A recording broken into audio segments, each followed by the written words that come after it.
काशीपुर में शंकर अपनी विधवा माँ के साथ रहता था। उसका पिता उस इलाके का मशहूर ठग था। उसके कारनामों से काशीपुर के प्रायः सभी लोग अवगत थे। एक बार ठगी के माल के बंटवारे को लेकर उसके 4 साथियों लुटन, प्यारे, गजानन एवं आनंदी ने उसकी हत्या कर दी एवं फरार हो गए। वे अपना माल बेचकर सुदूर अमरावती में निवास करने लगे थे। शंकर की विधवा माँ अपने पति के हत्यारों से बदला नहीं ले सकती थी, इसीलिए अपने किशोर पुत्र को ठगी एवं बाजीगरी के अनोखे कारनामों से तालीम करने लगी। शंकर अब 18-19 साल का पूर्ण प्रशिक्षित गबरू जवान बन गया था। वह अपनी माँ से बोला, माँ मुझे आज्ञा दो, मैं पिताजी के हत्यारों से बदला लेने के लिए शीघ्र प्रस्थान करूँगा। माँ ने उसे चंदन का तिलक लगाया एवं नजर उतारी। राह में जलपान हेतु मीठे पकवानों की एक गठरी भी उसे थमा दी। माँ का चरण स्पर्श कर शंकर अमरावती नगर के लिए प्रस्थान कर गया। उन दिनों घोड़े हाथी के अलावा कोई दूसरी सवारी तो थी नहीं। शंकर एक घोड़े पर सवार होकर जंगल, पहाड़ों से गुजरता हुआ कई दिनों की लंबी यात्रा तय कर वहां पहुंचा। अमरावती पहुंचकर उसने एक सराय में एक कमरा लिया एवं अपने को एक व्यापारी बतलाया। लोगों से पूछते पाछते उसे अपने पिता के हत्यारों लुटन, प्यारे, गंजानन एवं आनंदी का पता लग गया। वे चारों अमरावती नगर में एक साथ निवास कर रहे थे।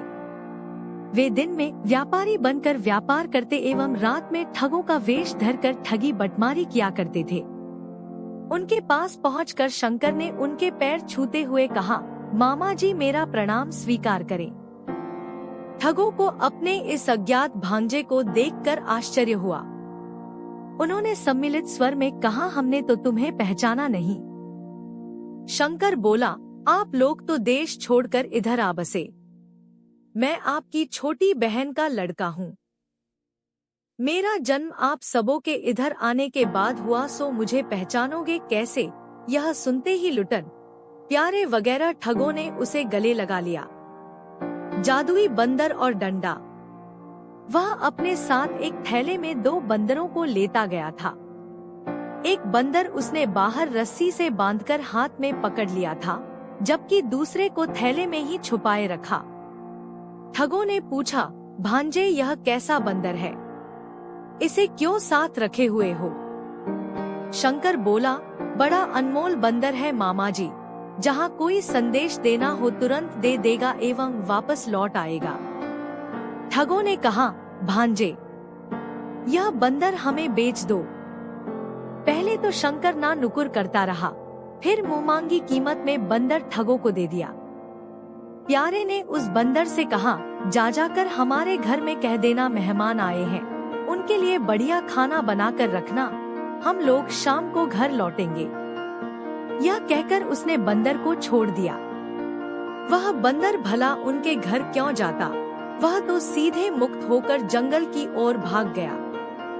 कुछ देर बाद शंकर ने ठगों से निगाह बचाकर दूसरा बंदर थैले से निकाल दिया एवं बोला, लो मामा जी, तुम्हारा दूत संदेश देकर लौट आया है, इसे पकड़ो। शाम को जब चारों शंकर के साथ घर लौटे, तब घर पर खाना नदारद था। ठगों ने अपनी पत्नियों को खूब फटकारा और कहा कि इस बंदर के द्वारा हमने संदेश नहीं भेजा था। पत्नियां बेचारी डर कर बोली, हो सकता है हम सब काम में व्यस्त थीं, इसकी बात ना समझ पाई हूँ, हमें इस बार माफ कर दो। कुछ दिनों के बाद वे चारों शंकर के साथ नदी में मछली मारने के लिए गए। शंकर ने थैले से एक छोटा सा डंडा निकाल कर कहा, मामा यह जादुई डंडा है, यदि किसी कारण मैं बेहोश हो जाऊं तो मुझे इसे सूंघा देना, होश लौट आएगा। कुछ देर बाद वह बेहोशी का नाटक कर मूर्छित हो गया। ठग ने उसे काफी हिलाया डुलाया एवं पानी के छींटे मुंह के ऊपर मारे, पर वह तो नाटक किए हुए था, सो उठता कैसे? तब ठगों ने उसके बताए हुए डंडे को आजमाया।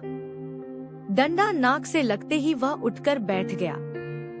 ठगों ने सोचा, यह तो सबसे कमाल की चीज है। उन्होंने फिर मुंहमांगी कीमत देकर वह डंडा खरीद लिया। इस बार फिर ठगों ने नदी किनारे से दूसरे बंदर को घर पर खाना बनाने का संदेश देकर भेजा। यह दूसरा बंदर भी उनके हाथ से छूटते ही जंगल की ओर भाग गया। शाम में जब पांचों घर पहुँचे तब भोजन फिर नदारद था। इस बार भूखे ठगों ने अपनी पत्नियों की अच्छी खासी ठुकाई की एवं उन्हें मार मार कर बेहोश कर दिया। जब हिलाने डुलाने से वे नहीं जागी तो उन्होंने शंकर से खरीदे गए जादुई डंडे को उनकी नाकों से सुंघाया, पर वे तो मार से परलोक सिधार चुकी थी, उठती कैसे। इधर शंकर मौका देखकर वहां से खिसक गया। अब ठगों को पता चला कि शंकर ने उन्हें खूब उल्लू बनाया। वे उसे ढूंढने लगे। कई दिनों के प्रयास के बाद एक दिन शंकर नदी किनारे उन्हें मिल गया। उन सबों ने उसे पकड़ लिया एवं एक बोरे में बंद कर नदी में फेंक आए। संयोगवश बोरा नदी किनारे जा लगा एवं एक नाविक ने उसे खोलकर शंकर को बचा लिया।